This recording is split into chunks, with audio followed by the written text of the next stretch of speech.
নমস্কার, আমার বাংলা মাতৃভাষা চ্যানেলে আপনাদের সকলকে আরও একবার স্বাগত।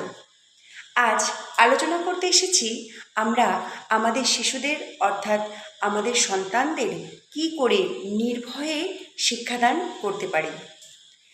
সবার প্রথমেই বলতে গেলে শিশুদের সঙ্গে বন্ধুত্বসুলভ আচরণ এবং খুব কাছের হয়ে ওদের মনের মধ্যে আমাদের জায়গা করে নিতে হবে। সর্বোপরি তারপরে আমরা শিক্ষাদান করব একেবারে মায়ের মতো, সেটা বিদ্যালয়ে, এবং মায়েরা আমরা বাড়িতে নিজেদের মতো করেই অভ্যাস করাবো। যেমন সবার প্রথমেই বলি, শিশুদের রান্নাঘরের সঙ্গে সবার একটা পরিচিতি হওয়া খুব দরকার। শিশুরা মায়ের পেছনে পেছনে ঘুরে বেড়াবে, এটাই স্বাভাবিক। এবার মায়েরা যদি রান্নাঘরে ব্যস্ত থাকে, শিশুদেরকেও রান্নাঘরে কিছুটা যুক্ত করে নিতে হবে। শিশুর অর্ধেক শিক্ষা এবং শব্দের বিস্তার, ভাষার বিস্তার অনেকাংশে কিন্তু রান্নাঘরটা ওতপ্রোতভাবে জড়িয়ে আছে। একজন শিশু একজন মায়ের যখন সাথে থাকবে, মা রান্নাঘরে কি করবে, মা রান্নাঘরে কি করছে, রান্নাঘরে কত ধরনের সামগ্রী আছে, সেগুলো সম্পর্কে শিশু অবগত হবে। এখান থেকে শিশুর শব্দের বিকাশ হবে, শিশুর ভাষার বিকাশও পরিবার থেকেই হবে। এবারে যদি আমরা চলে যাই পুঁথিগত পড়াশোনার ক্ষেত্রে, তাহলে সবার প্রথমে আমাদের বর্ণই শেখা দরকার বা বর্ণই শিখতে হবে, তার সাথে নতুন নতুন শব্দ। বর্ণ শেখার ক্ষেত্রে আমরা মায়েরা শিশুদের জন্য ব্যবহার করতে পারি চার্ট পেপারকে ছোট ছোট টুকরো করে কেটে সেখানে বর্ণগুলো সুন্দর করে লিখে আমাদের সাথে রাখা, আমাদের ঘরে যেখানে সেখানে ছড়িয়ে ছিটিয়ে রাখা।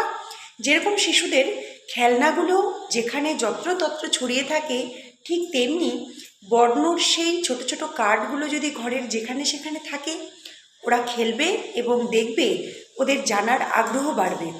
এছাড়াও বিভিন্ন জায়গায় পাওয়া গিয়ে থাকে বড় বড় চার্ট পেপার, যেখানে বর্ণ লেখা থাকবে বিভিন্ন ধরনের স্বরবর্ণ, ব্যঞ্জনবর্ণ। সেগুলো আমরা বাড়ির কোনো দেওয়ালে সুন্দর করে ঝুলিয়ে রাখতে পারি, যাতে সব সময় শিশুদের গোচরে থাকে, অর্থাৎ শিশুদের চোখের সামনাসামনি থাকে।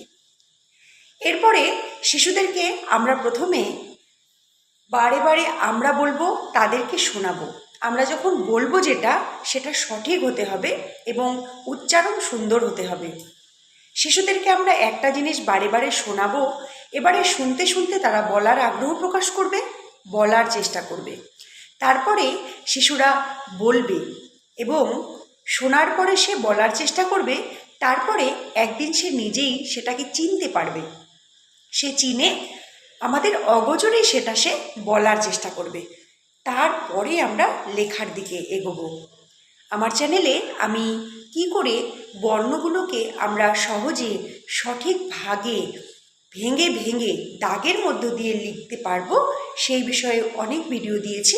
আপনারা চাইলে পেজটিতে গিয়ে সেগুলো দেখতে পারেন। এবারে লেখার ক্ষেত্রে বর্ণগুলো যখন শিশুরা লিখবে, বর্ণগুলো লেখার ক্ষেত্রে শিশুরা একদম বাংলা যে ঘরটি আছে, বাংলা যে লাইনগুলো আছে, অবশ্যই লাইনগুলো ভরে লিখবে। একেবারে সোজাভাবে লিখবে, লাইনগুলো ভরে ভরে লিখবে।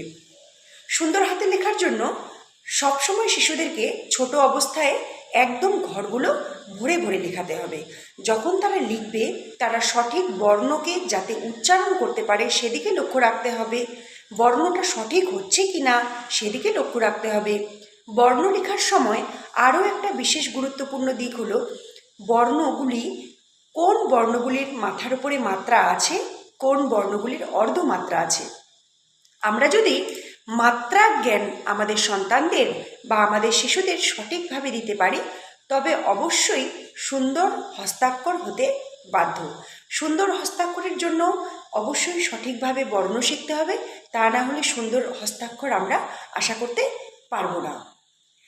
তো শিশুদের শব্দ, ভাষা এবং বর্ণ শেখার ক্ষেত্রে বিদ্যালয়ের পাশাপাশি মায়েদের ভূমিকা অপরিসীম। মা অথবা পরিবার আমরা যদি পাশে থাকি, তাহলে অবশ্যই একটা শিশু আমাদের হাত ধরে সঠিকটা শিখবে এবং সঠিকটা জানবে। তাহলে শোনা, বলা, চেনা, লেখা, সঠিক উচ্চারণ ও সঠিক দাগে লেখা, এই সবগুলো যদি আমরা শিশুকে নিয়মিত পরিবারে অর্থাৎ বাড়িতে আর বিদ্যালয়ে সমানভাবে করাতে পারি, তাহলে অবশ্যই আমাদের শিশুর বিকাশ খুব সুন্দর হতে বাধ্য। ভিডিওটি যদি ভালো লাগে অবশ্যই লাইক, কমেন্ট এবং শেয়ার করে যাবেন, সাথে সাবস্ক্রাইব করে যাবেন চ্যানেলটিকে আগামী দিনের সুন্দর সুন্দর নোটিফিকেশন পাওয়ার জন্য। আর আগামীতে নতুন নতুন ভিডিও এভাবেই আসতে থাকবে, আপনারা আমার সাথে থাকবেন। সকলকে নমস্কার।